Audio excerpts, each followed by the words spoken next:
ولی بهاش شدنیه دیگه. یعنی تو از صفر شروع کردی، نه پارتی داشتی، نه کسی رو داشتی، نه مثلا یه استعداد مثلا آنچنانی که مثلا مثل مسی که همه رو واقعا با سخت کوشی و تلاش و حمیت خودت به این جایگاه رسیدی. چه صحبتی واسه اون جوانایی داری که شاید نمیدونم صحبت‌های علی دایی بتونه براشون تکان دهنده باشه؟ از بچگی شاید باور نکنیم، من از 11-12 سالم بود من دستفروشی کردم.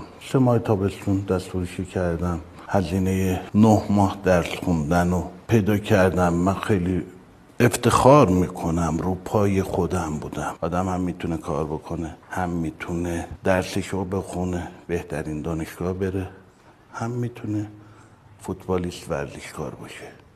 اما باید از خیلی چیزا بگذری. زشت مهمترین چیزیه تو این تکامل.